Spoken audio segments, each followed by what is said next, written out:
I'm Katrina, and we're at Aquatic Veterinary Services today to show you a simple and effective way to clean your fish tank. Let's get started.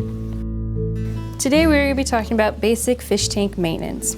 First, we're going to go over what equipment you'll need. It is very important that all equipment used for aquarium maintenance is solely used for that purpose.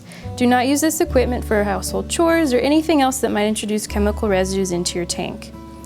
You will need a gravel siphon. You will need an algae scrubber. Make sure you have the right one for your tank, whether it's acrylic or glass. You're going to need a bucket, one that can hold 40% of your tank's water. You will need dechlorinator, and you want to make sure that it treats both chlorine and chloramine, and you will need a thermometer. Before we get started, make sure you wash your hands to remove any residue, such as soap, food, lotion, or perfume. Now that you've got all your equipment, we can get started. Start by unplugging your aquarium's lights, heater, and filtration. If the water level drops, you do not want your filter to run dry or your heater to be exposed to air if they aren't turned off.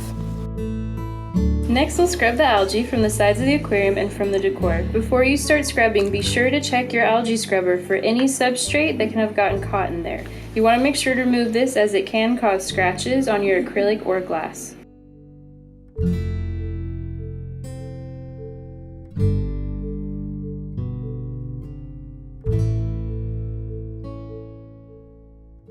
Now that we've scrubbed the algae off, we can start to gravel wash with the gravel siphon. Before you get going, make sure to remove that decor so you can gravel siphon underneath. That's where a lot of waste can get trapped.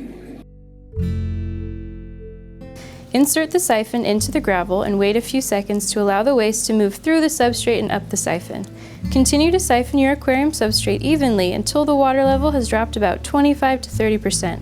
Be sure to keep an eye on the water traveling into your bucket so it doesn't overflow.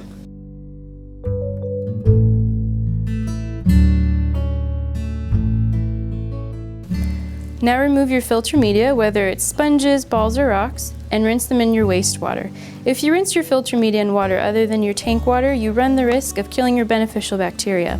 Anything that is visible to the naked eye is not what you want to keep. The beneficial bacteria is only visible under a microscope.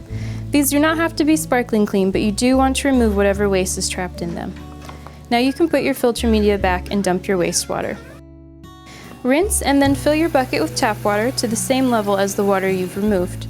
Add your dechlorinator following the dosage instructions. And check the water temperature to make sure it matches the temperature of your aquarium's water.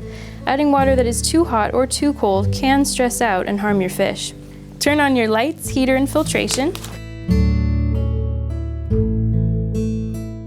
And if your filtration is having trouble getting started again, try adding some of your tank water to its reservoir to give it a boost.